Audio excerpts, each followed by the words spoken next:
warahmatullahi wabarakatuh. Perkenalkan, nama saya Rifano Hendra Putra dengan NIM 2400508.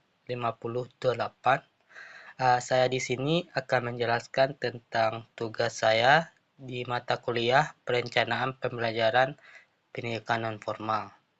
Jadi, tugasnya adalah konsep perencanaan pembelajaran pendidikan nonformal. Yang pertama, pengertian perencanaan pembelajaran. Jadi, pengertian perencanaan pembelajaran adalah proses sistematis dalam menyusun rancangan pembelajaran di lembaga nonformal seperti pusat kegiatan belajar masyarakat atau kursus, yang mencakup analisis kebutuhan warga belajar, tujuan pembelajaran, materi, metode, media, dan evaluasi dari pembelajaran. Yang kedua, tujuan perencanaan pembelajaran. Tujuan perencanaan pembelajaran dalam pendidikan nonformal adalah menyusun rancangan pembelajaran yang efektif, fleksibel, dan relevan dengan kebutuhan warga belajar dewasa di luar sistem pembelajaran formal. Jadi tujuan utamanya itu ada 3. Yang pertama, memastikan pembelajaran aplikatif, konseptual, dan sesuai karakteristik lembaga pendidikan nonformal seperti pusat kegiatan belajar masyarakat atau kursus.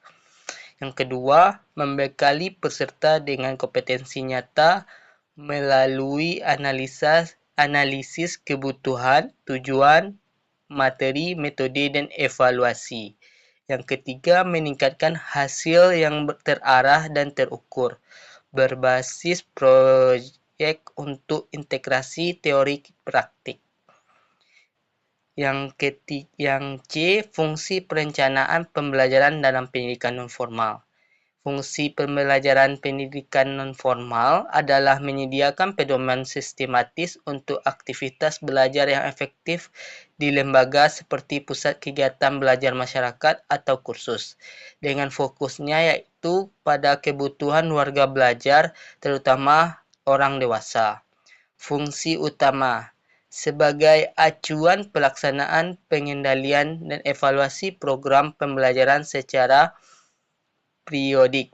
Yang kedua, menjadi tolak ukur keberhasilan serta identifikasi faktor mendukung atau penghambat. Yang ketiga, memastikan pembelajaran konseptual melalui analisis kebutuhan, penentuan program, dan penyiapan tutor. Yang D, ciri-ciri perencanaan program pendidikan nonformal. Yang pertama, harus ada yang namanya fleksibel dan adaptif. Maksudnya adalah disesuaikan dengan keragaman program serta kondisi khusus peserta pendidikan nonformal tanpa ikatan kaku seperti pendidikan formal. Jadi, dalam fleksibel ini, pendidikan itu dapat berjalan disesuaikan dengan keadaan atau kondisi dari peserta didik. Yang kedua, berorientasi kebutuhannya itu dimulai dari identifikasi karakteristik dan kebutuhan warga belajar melalui pendataan serta analisis prioritas. Jadi, pembelajaran yang akan diberikan itu adalah pembelajaran berdasarkan kebutuhan dari peserta didik. Dengan mengetahui kebutuhan peserta didik melalui identifikasi karakteristik, dapat mengoptimalkan pembelajaran. Yang ketiga, proses bertahap meliputi pengenalan masalah, perumusan prioritas, pemilihan alternatif, pelaksanaan, pemantauan, dan evaluasi berkelanjutan. Jadi dalam pendidikan nonformal itu harus ada namanya pengenalan masalah, perumusan prioritas, pemilihan alternatif, pelaksanaan, pemantauan, dan evaluasi berkelanjutan yang berfungsi sebagai bentuk dalam menjaga atau menstabilkan program pendidikan formal yang sudah ada atau yang sedang berjalan.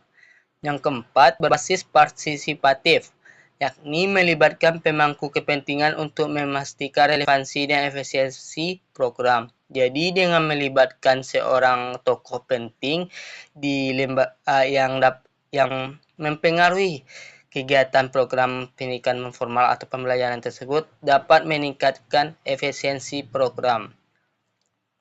Jadi kesimpulannya, perencanaan pembelajaran dan program adalah proses sistematis menyusun rancangan pembelajaran non-formal yang fleksibel dan berbasis kebutuhan warga belajar dewasa di lembaga seperti pusat kegiatan belajar masyarakat.